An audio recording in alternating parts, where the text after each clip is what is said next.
Olá novamente. Meu objetivo nesse primeiro bloco de metabolismo de vocês é que vocês entendam a oxidação completa de uma molécula de glicose. Na primeira aula a gente já começou a quebrar essa molécula de glicose e produziu o piruvato. Na segunda aula a gente parou de quebrar a glicose, na verdade a gente ressintetizou a glicose através da neoglicogênese. Hoje a gente vai voltar a ver a degradação da glicose. O que eu quero que vocês entendam é aquela equação que vocês aprendem no ensino médio que diz que uma molécula de glicose vai ser oxidada produzindo 6 moléculas de CO2 e 36 ou 38 ATPs. Eu já vou começar contando para vocês que esses 36 ou 38 ATPs são uma mentira. Na verdade, o número de ATPs gerados não é fixo em 36 ou 38 ATPs, e é provavelmente bastante menor do que isso. Mas até o final desse bloco vocês vão entender de onde vem esse número e de onde que vem a produção de CO2 a partir da glicose. Até agora, o que a gente viu na degradação de glicose? A gente viu que uma molécula de glicose gerou 2 moléculas de ATP na via glicolítica. A gente também viu que uma molécula de glicose reduziu 2 NADs a NADs H.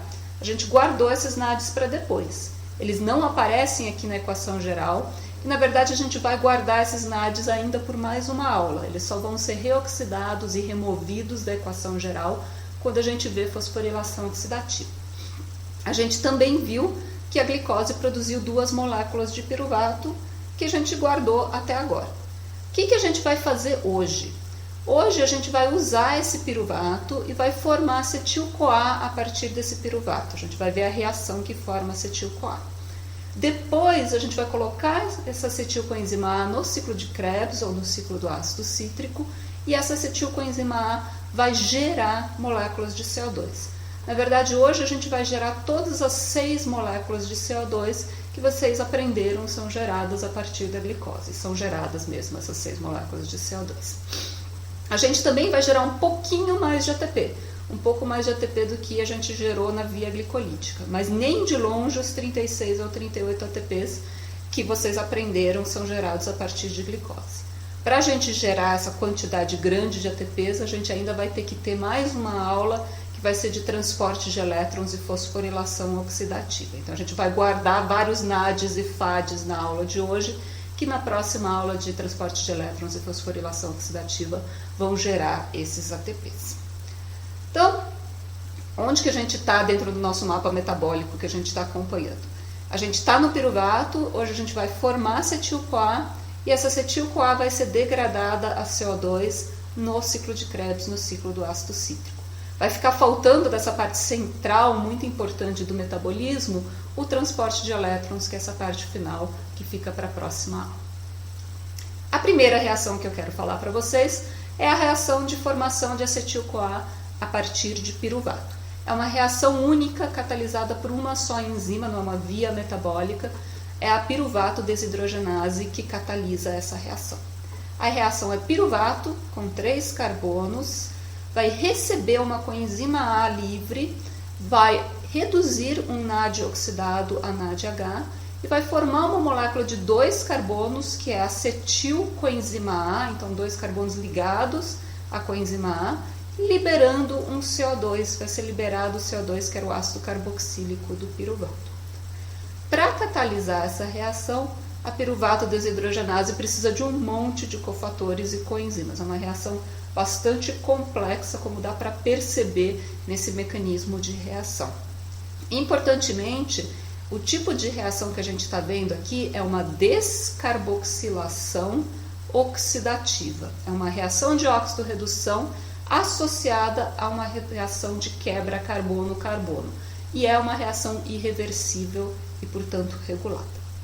Para a piruvato desidrogenase funcionar, ela precisa de várias coenzimas e grupos prostéticos dentro da enzima que são derivadas de várias vitaminas. O que são vitaminas? Vitaminas são compostos que nós precisamos para funcionar, mas nós não sintetizamos sozinhos e, portanto, a gente precisa adquirir na dieta. Para a piruvato desidrogenase funcionar, uma enzima única, ela precisa de um fator chamado tiamina pirofosfato, que é derivado da tiamina, que é a vitamina B1. Também precisa de FAD, tem um FAD dentro da enzima, embora não reduza a FAD na forma final.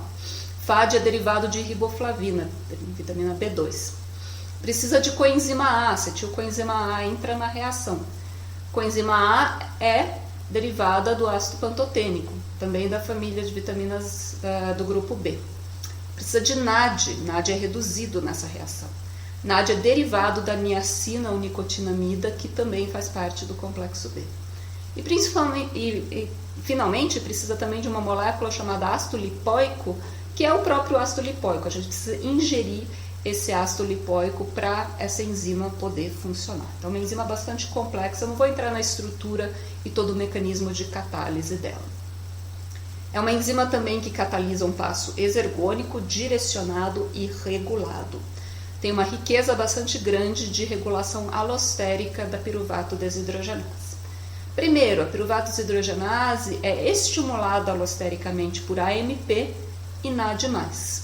Ou seja, situações de baixa energia ou pouca redução de NAD vão estimular a formação de acetil-CoA a partir da piruvato desidrogenase. Como a acetil-CoA entra no ciclo de Krebs e forma um monte de ATPs, baixo ATP estimula essa enzima. Essa enzima também reduz NAD e ela é estimulada por NAD oxidado. Isso mantém um balanço adequado de redução de NADH. São inibidores da piruvato desidrogenase ATP, NADH e acetil-CoA. Acetil-CoA é o próprio produto da enzima, mas também é um regulador alostérico. Isso é um feedback negativo. Se a acetil-CoA acumula, ela inibe piruvato desidrogenase e a reação não acontece mais. NADH também é produto da enzima. Se ele acumula, inibe a enzima e essa enzima deixa de funcionar tão ativamente. ATP é um produto final, depois de vários passos, do ciclo de Krebs. Então, alto ATP vai inibir a degradação de piruvato a acetil-CoA. Tudo faz sentido metabólico, porque a gente evoluiu com essas regulações alostéricas. Elas foram selecionadas pela evolução. Então, o que a gente viu da oxidação completa da glicose até agora? Agora, a gente não tem mais piruvato, a gente tem duas moléculas de acetil-CoA e a gente formou para cada piruvato um CO2. Então, nós formamos 2 dos 6 CO2 que são formados a partir da oxidação completa da glicose. Além disso, a gente já tinha formado 2 NADs reduzidos na via glicolítica. Aqui na piruvato desidrogenase a gente formou mais 2 NADs, um por piruvato, e esses NADs vão ir para a cadeia respiratória e vão ser oxidados, gerando ATP na cadeia respiratória. A gente vai ver esse processo na próxima aula. O que a gente vai ver agora é o que acontece com a acetilcoenzima A quando ela entra no ciclo de Krebs. Então, esse é o ciclo de Krebs. A gente usa esse nome porque ele é curto e porque o ciclo foi descrito pelo Hans Krebs. Não foi a primeira via descrita pelo Hans Krebs, na verdade não foi nem a primeira via cíclica descrita por ele. Ele descreveu o ciclo da ureia primeiro, mas esse ciclo pegou o nome dele. Na verdade, tecnicamente a gente não deveria chamar ciclos com nomes de pessoas, a gente deveria chamar os ciclos com seus nomes técnicos. E o nome desse ciclo técnico é ciclo do ácido cítrico, porque forma ácido cítrico, ou ciclo dos ácidos tricarboxílicos, porque tem vários ácidos tricarboxílicos nesse ciclo. O problema desses nomes é que eles são muito mais compridos, então a gente acaba usando muito mais o nome ciclo de Krebs porque ele é mais curto. Mas essas são as reações do ciclo. De novo, eu não quero que vocês saibam de cor essas reações. Eu quero que vocês entendam a lógica metabólica dessas reações e consigam juntar elas com as outras vias que vocês já viram. A reação começa com uma molécula de acetil-CoA, que é a molécula que a gente acabou de formar a partir de piruvato. Essa molécula de acetil-CoA tem 2 carbonos e ela vai se combinar com uma molécula de 4 carbonos, o oxaloacetato, que a gente já viu tanto na neoglicogênese quanto na lançadeira de malato aspartato. Oxaloacetato mais acetil-CoA, uma reação catalisada pela citrato sintase e permitida porque vai desligar o grupo coenzima A. Esse grupo coenzima A é uma energização da molécula, então perdendo essa ligação permite uma reação de síntese. Isso vai gerar uma molécula de citrato numa reação irreversível catalisada pela citrato sintase. Citrato agora vai sofrer uma reação de isomerização, uma reação reversível catalisada pela aconitase, formando isocitrato. A diferença entre as moléculas é a posição de um OH. A aconitase catalisa essa reação, é uma reação próxima do equilíbrio, então ela pode acontecer nos dois sentidos, mas ela é mais deslocada no sentido de fazer citrato do que de fazer isocitrato. Eu quero que vocês guardem essa informação, porque quando a gente chegar na parte de regulação do ciclo de Krebs, vai ser importante isso. Vai ser importante porque se a gente inibe o próximo passo do ciclo de Krebs, o que vai acumular predominantemente é citrato e não isocitrato, por causa da termodinâmica dessa reação.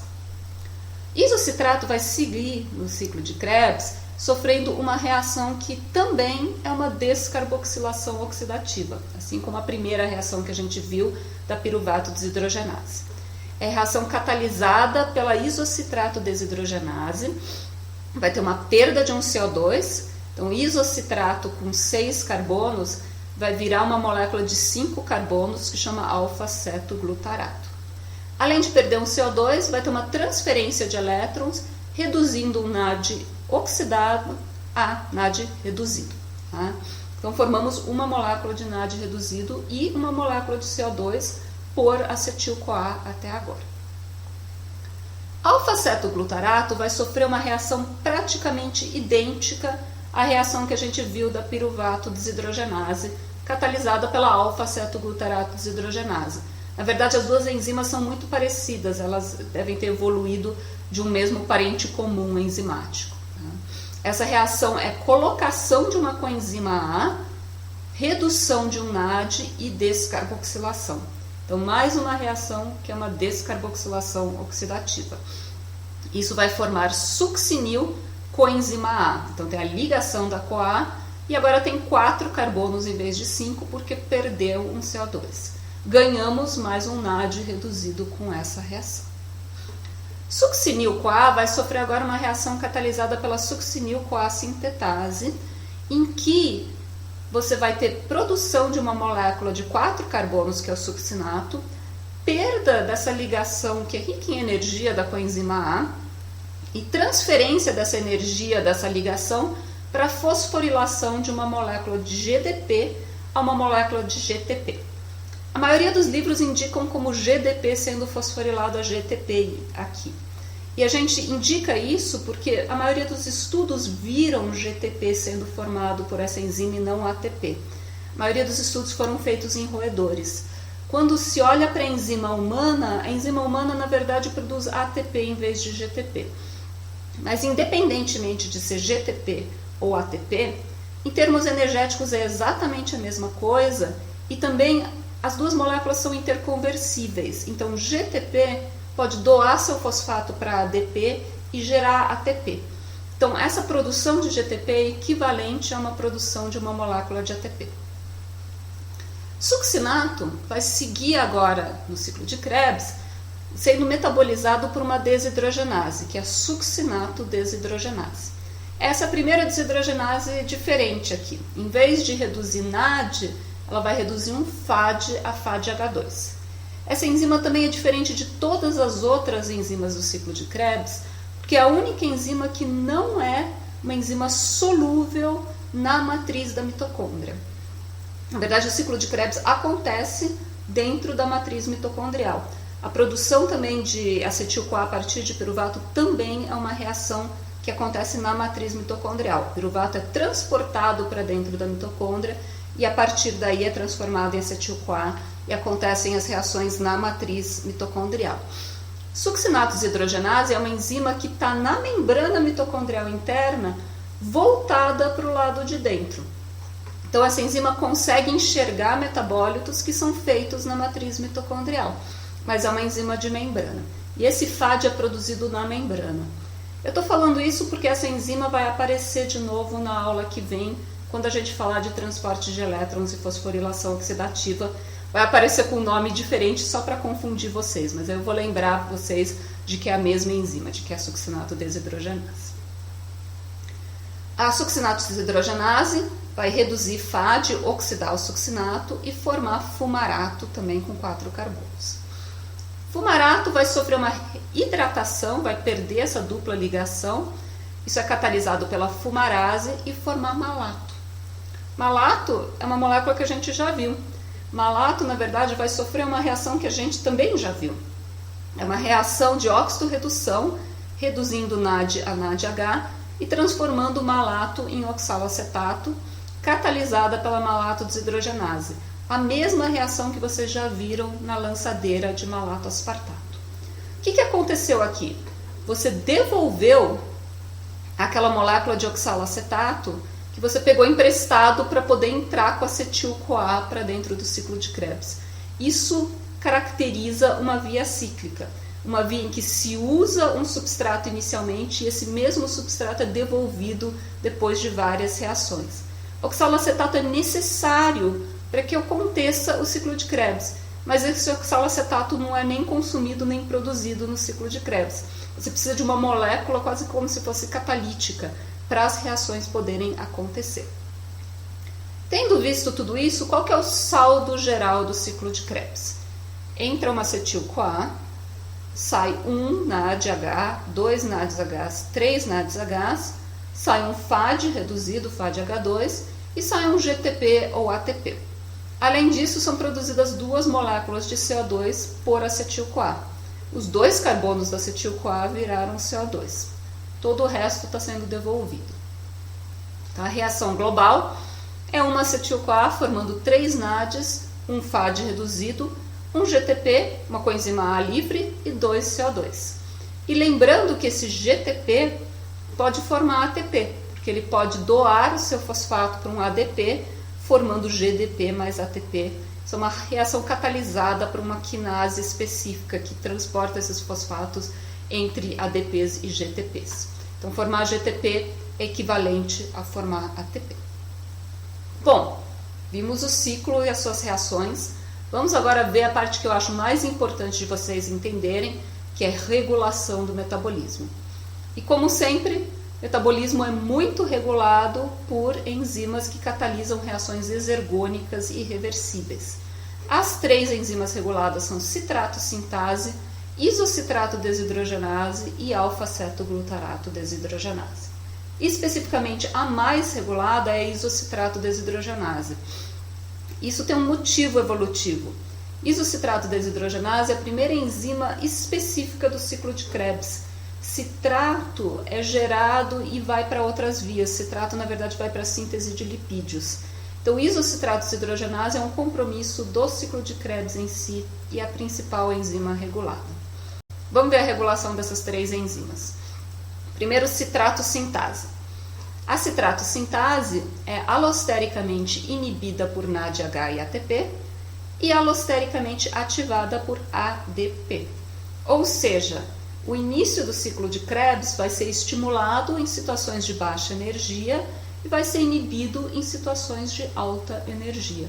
Que a citrato sintase é alostericamente estimulada por ADP e alostericamente inibida por ATP. A última enzima regulada do ciclo de Krebs é a alfa-cetoglutarato desidrogenase, aquela enzima que converte alfa-cetoglutarato em succinil-CoA. Essa enzima é inibida alostericamente por NADH e ATP.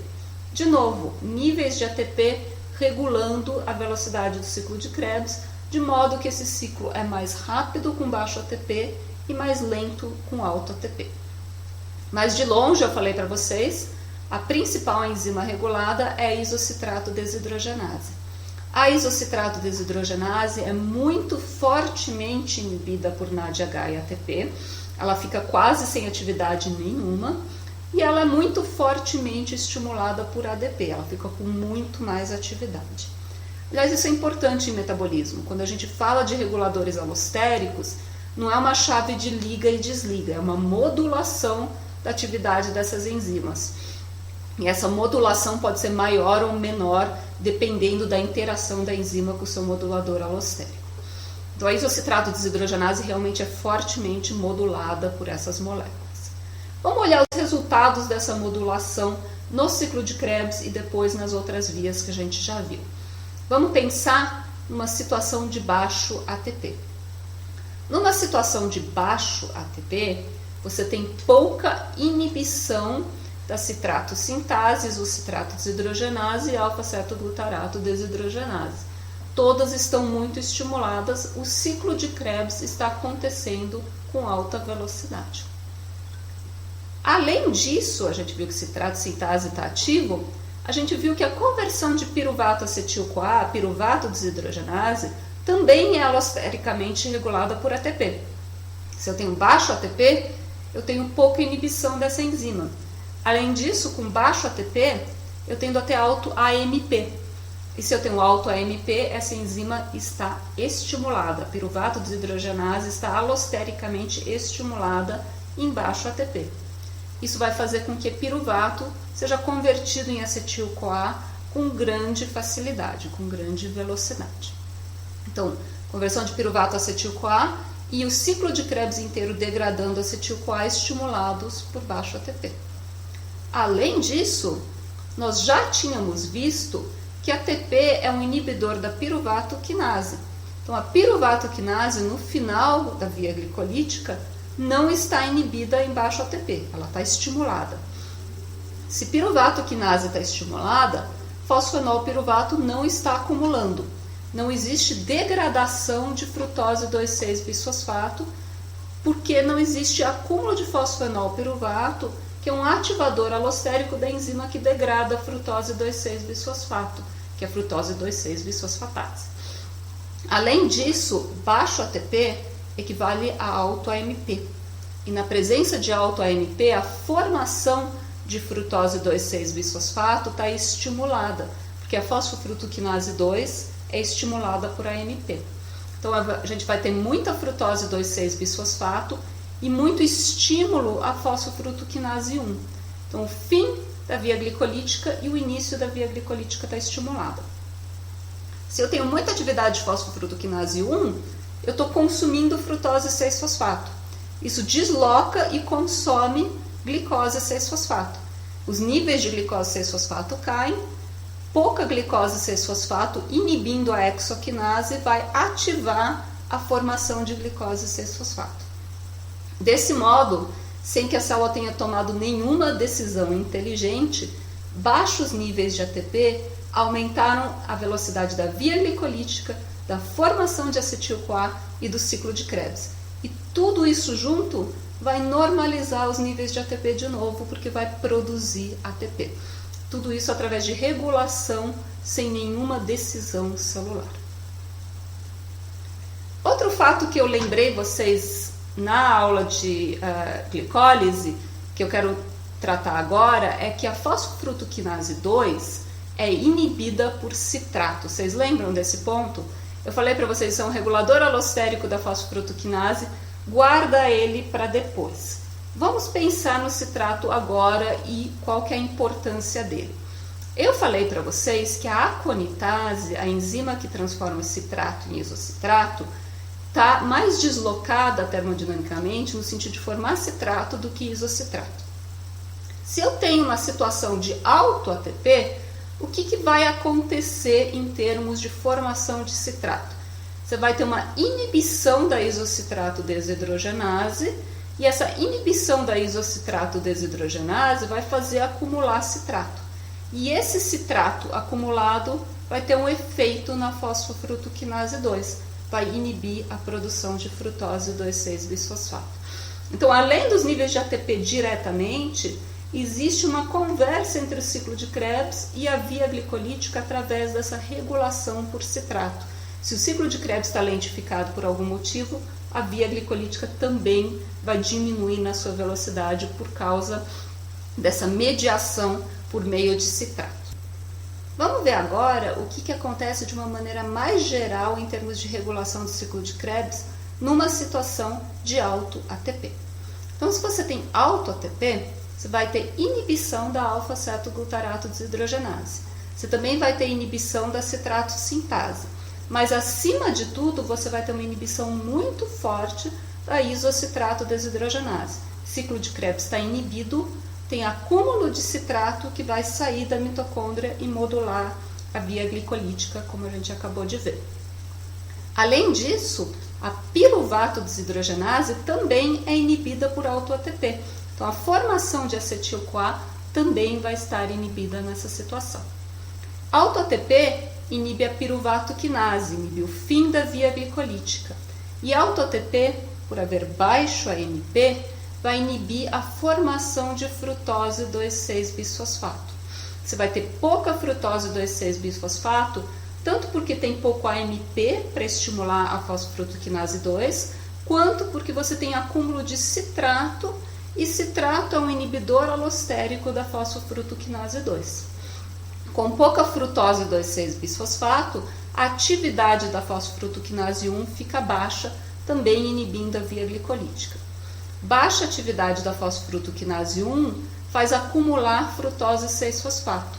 E o acúmulo de frutose 6-fosfato faz acumular glicose 6-fosfato, que vai inibir a exoquinase. A via glicolítica inteira está inibida nessa situação. Por consequência, se estiver no fígado, que tem neoglicogênese, a via neoglicogênica vai estar estimulada alostericamente por ATP. Vocês vão lembrar que a mesma frutose 2,6 que inibe a via glicolítica, que estimula a via glicolítica, quando ela está nessa situação baixa, como a gente está agora, vai estimular a neoglicogênese, porque é um inibidor da neoglicogênese. Eu queria passar de novo com vocês aquela junção que vocês viram, em que piruvato pode virar acetil-CoA, e a gente viu na aula passada que piruvato também pode gerar oxalacetato. Na verdade, isso é uma daquelas junções metabólicas que eu quero que vocês entendam quando vocês montam mapas metabólicos. Então, usem dessa figura para montar seus mapas, eu acho que é bem importante isso.